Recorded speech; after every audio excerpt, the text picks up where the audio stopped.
안녕하세요. 시골 목사입니다. 오늘은 열왕기하 4장을 살펴보시겠습니다. 4장에서는 엘리사가 행한 기름 사건과 수넴 여인의 잉태, 그녀의 아들의 죽음과 소생, 그리고 해독 이적 등에서 나타난 엘리사의 능력이 하나님께 있음을 밝히 보여주고 있습니다.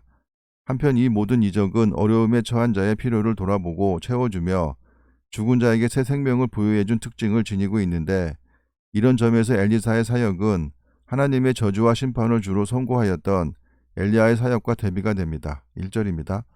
선지자의 제자들의 아내 중에 한 여인이 엘리사에게 부르짖어 이르되, 당신의 종 나의 남편이 이미 죽었는데 당신의 종이 여호와를 경외한 줄은 당신이 아시는 바니이다. 이제 빚준 사람이 와서 나의 두 아이를 데려가 그의 종을 삼고자 하나이다 하니, 본절에 언급된 선지자의 제자는 열왕기상 18장 3절에 기록된 선지자 100명을 굴에 숨겨준 왕궁 맡은 자 오바다라고 전해지고 있습니다. 2절입니다. 엘리사가 그에게 이르되, 내가 너를 위하여 어떻게 하랴? 내 집에 무엇이 있는지 내게 말하라. 그가 이르되, 계집종의 집에 기름 한 그릇 외에는 아무것도 없나이다 하니, 이르되 너는 밖에 나가서 모든 이웃에게 그릇을 빌리라. 빈 그릇을 빌리되 조금 빌리지 말고 너는 내 두 아들과 함께 들어가서 문을 닫고 그 모든 그릇에 기름을 부어서 차는 대로 옮겨 놓으라 하니라. 여인이 물러가서 그의 두 아들과 함께 문을 닫은 후에 그들은 그릇을 그에게로 가져오고 그는 부었더니 그릇에 다 찬지라. 여인이 아들에게 이르되 또 그릇을 내게로 가져오라 하니, 아들이 이르되 다른 그릇이 없나이다 하니 기름이 곧 그쳤더라. 믿음의 분량대로 기름을 채워주셨습니다. 7절입니다. 그 여인이 하나님의 사람에게 나아가서 말하니, 그가 이르되 너는 가서 기름을 팔아 빚을 갚고 남은 것으로 너와 두 아들이 생활하라 하였더라. 본절에서 엘리사를 하나님의 사람이라고 기록한 이유는 같은 단어를 반복해서 사용하는 것을 꺼리는 히브리인들의 문학적 특성 때문입니다. 하루는 엘리사가 수넴에 이르렀더니 거기에 한 귀한 여인이 그를 강권하여 음식을 먹게 하였으므로 엘리사가 그곳을 지날 때마다 음식을 먹으러 그리로 들어갔더라. 나그네에게 음식을 대접하는 것이 중근동 지방의 덕목입니다. 9절입니다. 여인이 그의 남편에게 이르되, 항상 우리를 지나가는 이 사람은 하나님의 거룩한 사람인 줄을 내가 아노니, 청하건대 우리가 그를 위하여 작은 방을 담 위에 만들고 침상과 책상과 의자와 촛대를 두사이다. 그가 우리에게 이르면 거기에 머물리이다 하였더라. 남편도 동의를 했기에 자식을 얻는 복을 받은 것 같습니다. 11절입니다. 하루는 엘리사가 거기에 이르러 그 방에 들어가 누웠더니 자기 사환 게하시에게 이르되, 이 수넴 여인을 불러오라 하니 곧 여인을 부르매 여인이 그 앞에 선지라. 엘리사가 자기 사환에게 이르되, 너는 그에게 이르라. 내가 이같이 우리를 위하여 세심한 배려를 하는도다. 내가 너를 위하여 무엇을 하랴? 왕에게나 사령관에게 무슨 구할 것이 있느냐 하니, 여인이 이르되, 나는 내 백성 중에 거주하나이다 하니라. 내 백성 중에 거주한다는 말은 자신이 엘리사를 대접한 것은 무슨 보답을 받기 위한 것이 아니라 순수한 봉사이기에 특혜를 받을 수 없다는 것입니다. 14절입니다.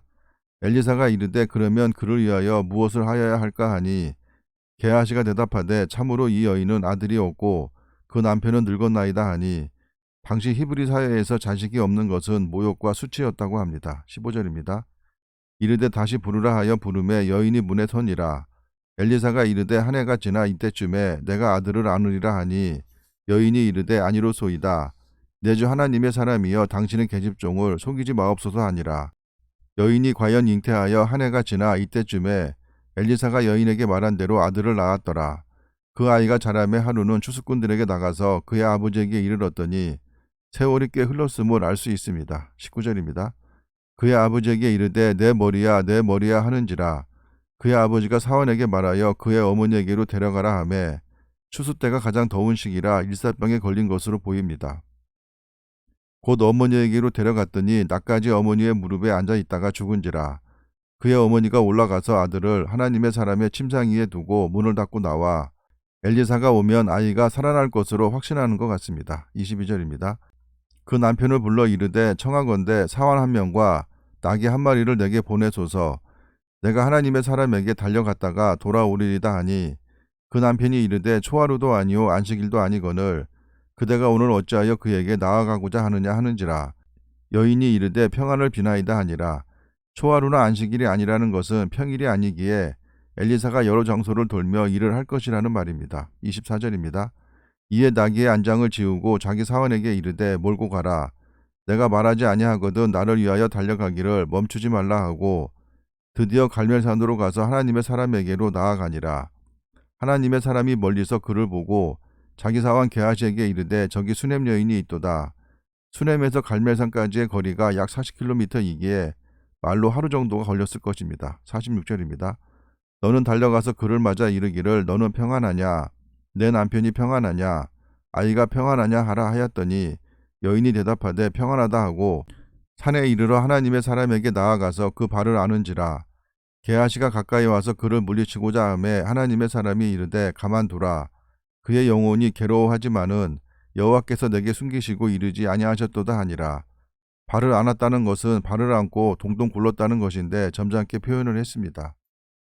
여인이 이르되 내가 내 주께 아들을 구하더이까 나를 속이지 말라고 내가 말하지 아니하더이까 하니 자식이 없을 때의 슬픔보다 하나 있는 아들을 잃었을 때의 슬픔이 더 클 것입니다. 29절입니다.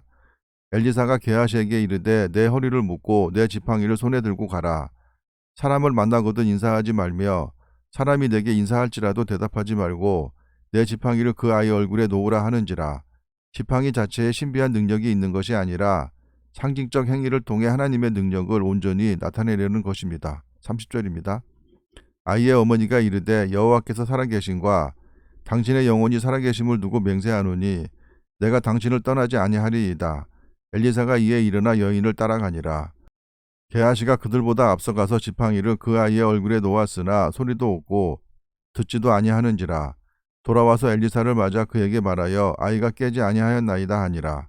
랍비들의 주장에 따르면 게하시가 엘리사의 명령대로 아무에게도 인사하지 말고 속히 가라는 명령에 불순종했다고 합니다. 엘리사가 집에 들어가 보니 아이가 죽었는데 자기의 침상에 눕혔는지라. 들어가서는 문을 닫으니 두 사람뿐이라. 엘리사가 여호와께 기도하고 아이 위에 올라 엎드려 자기 입을 그의 입에 자기 눈을 그의 눈에 자기 손을 그의 손에 대고 그의 몸에 엎드리니 아이가 살이 차차 따뜻하더라. 이 이야기는 사르밧 과부의 이야기와 매우 흡사합니다. 35절입니다. 엘리사가 내려서 집안에서 한번 이리저리 다니고 다시 아이 위에 올라 엎드리니 아이가 7번 재채기하고 눈을 뜨는지라. 이 엘리사의 행적은 그의 능력을 나타낸 것이 아니고 엘리사의 기도에 응답하시는 하나님을 나타낸 것입니다. 36절입니다. 엘리사가 게하시를 불러 저 수냄 여인을 불러오라 하니 곧 부르매 여인이 들어가니 엘리사가 이르되 내 아들을 데리고 가라 하니라. 여인이 들어가서 엘리사의 발 앞에서 땅에 엎드려 절하고 아들을 안고 나가니라. 아들이 태어난 것으로는 여인에게 신앙이 생기지 않았고 아이가 죽었다가 살아남으로 신앙이 생긴 것 같습니다. 엘리사가 다시 길갈에 이르니 그 땅에 흉년이 들었는데 선지자의 제자들이 엘리사의 앞에 앉은지라. 엘리사가 자기 사환에게 이르되 큰 솥을 걸고 선지자의 제자들을 위하여 국을 끓이라 하매 한 사람이 채소를 캐러 들에 나가 들포도 덩굴을 만나 그것에서 들호박을 따서 옷자락에 채워가지고 돌아와 썰어 국 끓이는 솥에 넣되 그들은 무엇인지 알지 못한지라. 이에 퍼다가 무리에게 주어 먹게 하였더니 무리가 국을 먹다가 그들이 외쳐 이르되 하나님의 사람이여 솥에 죽음의 독이 있나이다 하고 능히 먹지 못하는지라. 엘리사가 이르되 그러면 가루를 가져오라 하여 솥에 던지고 이르되 퍼다가 무리에게 주어 먹게 하라 하매 이에 솥 가운데 독이 없어지니라. 이 이야기는 여리고의 물을 고치기 위해 샘에 소금을 넣은 것과 비슷한 사건입니다. 한 사람이 바알 살리사에서부터 와서 처음 만든 떡, 곧 보리떡 20개와 또 자루에 담은 채소를 하나님의 사람에게 드린지라. 그가 이르되 무리에게 주어 먹게 하라. 모든 식물의 첫 소산을 여호와께 바치는 것이 율법에 기록되어 있기에 합법적인 제사장이 없는 시기이고 우상을 섬기던 시절이라 하나님의 사람에게 첫 소산을 바쳤기에 경건한 사람으로 보입니다. 43절입니다.